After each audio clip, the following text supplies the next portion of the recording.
Hello, stars, and welcome back to Starlight News. Did you know that Election Day is tomorrow? I'm pretty pumped. In the spirit of government and civic duty, this week we wanted to take some time to talk to our AP US government teacher, Mr. Hatch. We will also announce our costume contest winner, and like always, we have our Woman of the Week. Now, I'll turn it over to Zukeji to lead us into our first segment. As Liz said, today is election day. And although a lot of us can't vote, there are many seniors who are able to vote this year. The election impacts how our government is run, and learning about it is interesting. So we talked with Mr. Hatch, who teaches AP Government to the seniors, on how it has affected his class and his advice on the election. Hi, Mr. Hatch. Would you mind introducing yourself for those students who don't know you from ARS?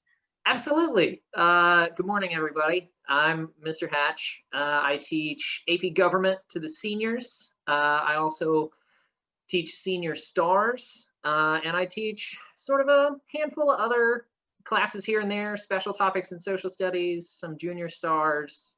What has been your experience teaching virtually during a pandemic?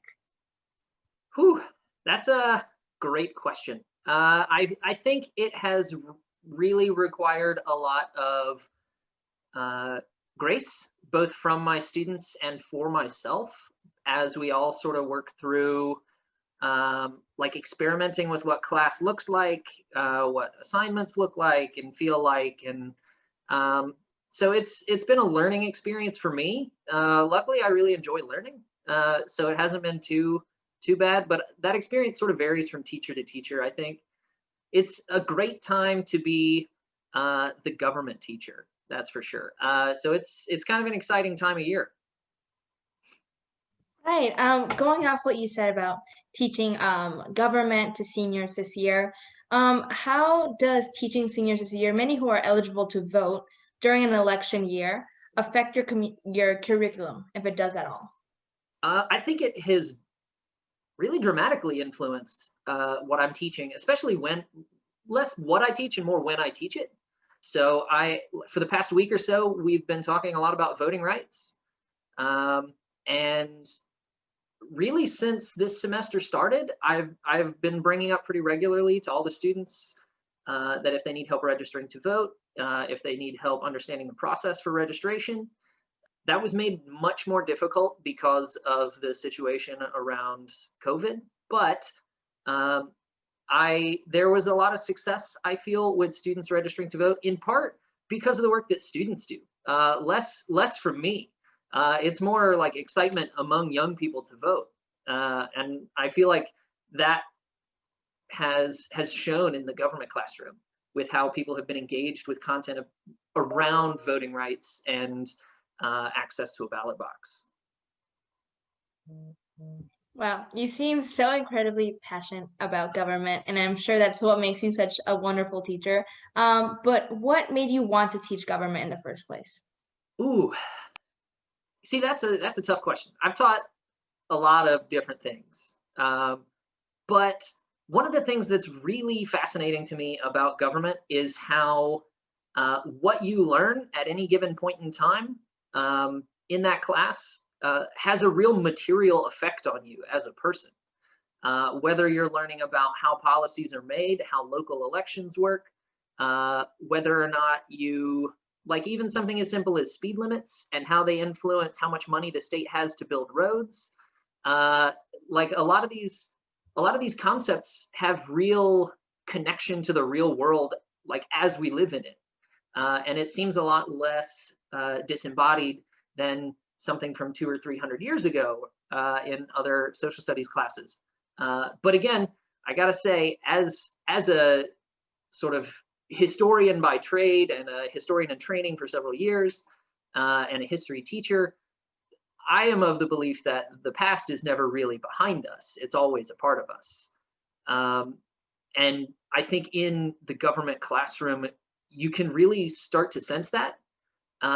People start to see why their vote matters, and in a real way, like how it actually affects their lives when they do vote. So, a lot of us students who aren't 18, can't vote, but I think a lot of us are still very passionate about politics.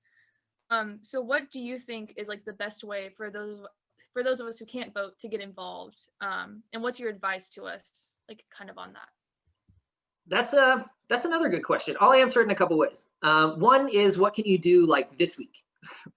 And as someone who can't vote because you aren't 18, or for you didn't get your registration in time or something like that, something that you can do to help others or to encourage others to vote is you can offer a ride if you have a car.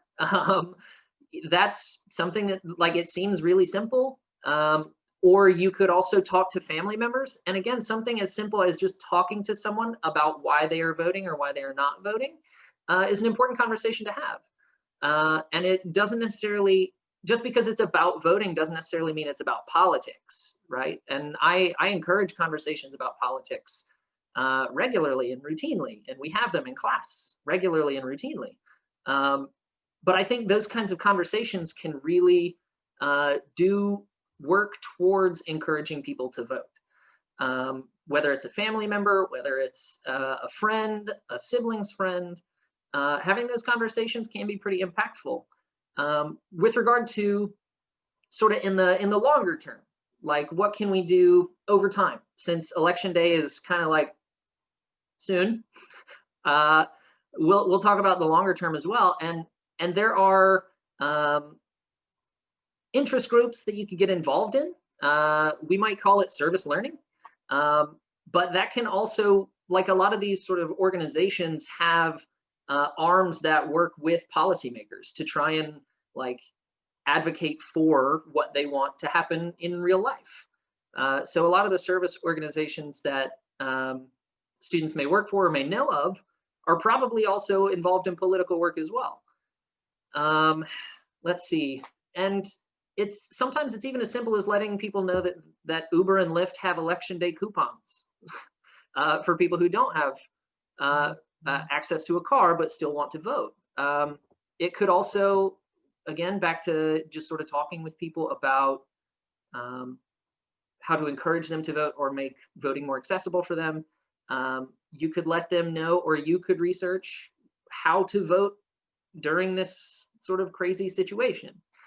Whether voting in person or dropping off a mail-in ballot is what you need to do, then you can let people know, like, hey, I've researched where to drop this off. Here's where you can drop it off. Or I've researched the nearest polling locations. Here's somewhere that you can go.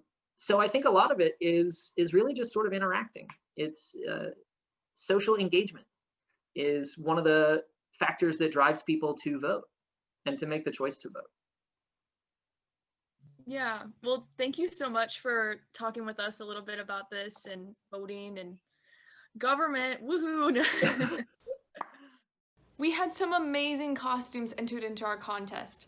And now, the moment you've all been waiting for, we have Annalisa to announce our winners. Again, we wanted to say thank you to everybody who submitted their costumes for this year's costume contest. We loved seeing all of you guys' creative sides. And now for us to announce the winner. So give me a drum roll, please.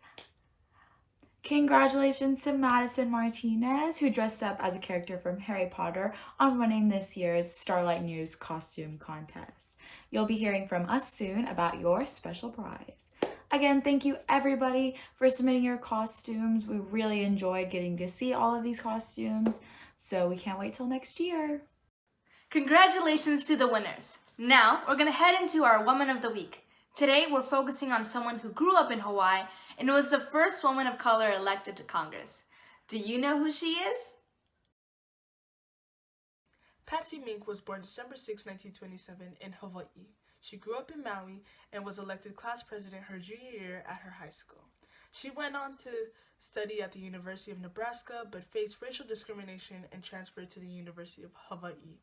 After her studies there, she went on to law school and graduated from the University of Chicago.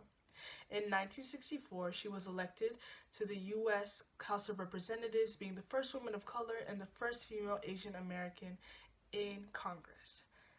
At her time in Congress, she worked hard for the rights of minorities, immigrants, women, children, and to remove the discrimination she faced during her life. One of her most famous pieces of legislation was Title IX, which created more equality for women in academics and athletics. Sadly, she passed away September 28, 2002 in Honolulu. Patsy Mink worked hard to better the lives of others. And so this week, we want you to think of a way that you can improve the life of someone else. And so now we want to leave you with this quote by her. She says, "We have to build things that we want to see accomplished, in life and in our country, based on our own personal experiences, to make sure that others do not have to suffer the same discrimination." Thank you for tuning in to another episode of Starlight News. And a big thank you for everyone who participated in our costume contest. This week, the volleyball team will be playing against Crockett on Tuesday and Northeast on Friday, so make sure to cheer them on. We hope you have a great rest of your week, and we'll see you next time.